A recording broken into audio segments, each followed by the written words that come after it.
General Motors products coming out of Mexico. Okay. On the right side is thousands of empty cars going into Mexico. No return.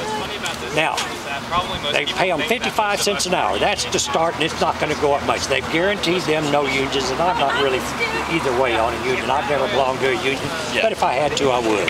Yeah.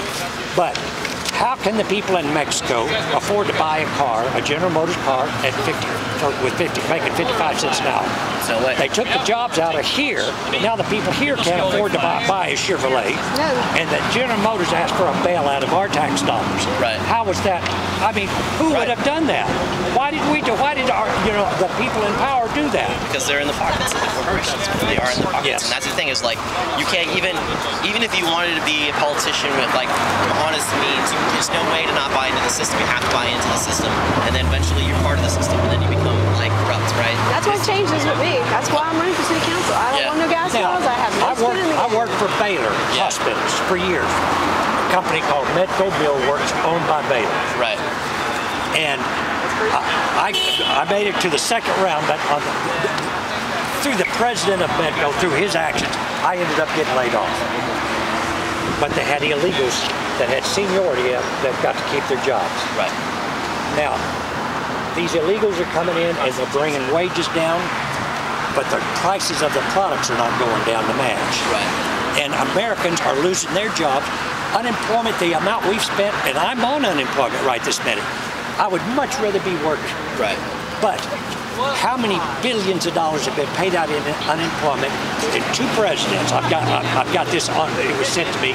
Eisenhower was one of them, and it was during the Depression. Who was president? FDR. FDR?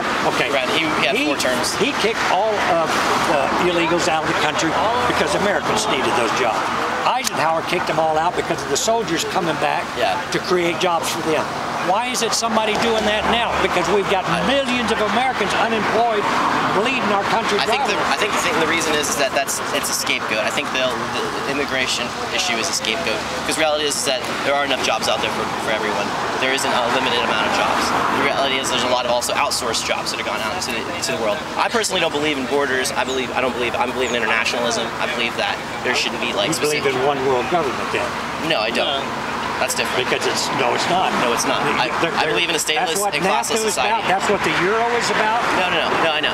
You're talking, but the New World Government is a part of a grand scheme of like multinational corporations being in the lives of everybody all over the planet. That's different. That's globalization. That's different than what I'm talking about. I'm talking for international, classless, and stateless society. I have no problems opening up the borders, but our politicians need to take care of the Americans first.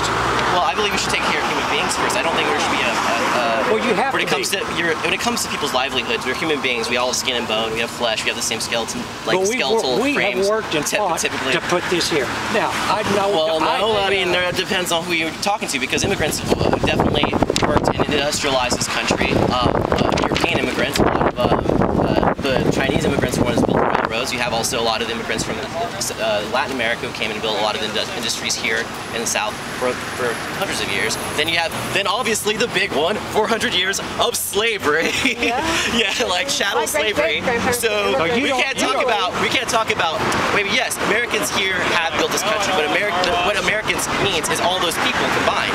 It means immigrants. It means everybody. That we've used and that's the thing is like nobody is being better. No one's better off after all this. We still all workers in general, no matter if you're immigrant or not, whether you're black or white, we're all being exploited.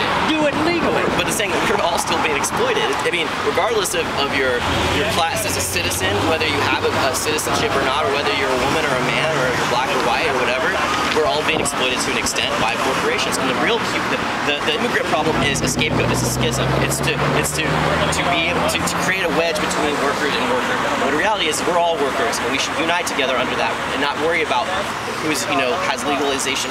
If we fight for these things, we will win them for all. We won't win them for just one type of group of people. We'll win for everyone, and that's what we should do. And that's why I believe in internationalism. I don't think in the best interest of the United States. I believe in the best interest of the planet, and I think that people on the planet deserve. Since 99% of the people on this planet do work or attempt to work or try to work. Well, if we can't fix this country, we damn sure can't fix the planet.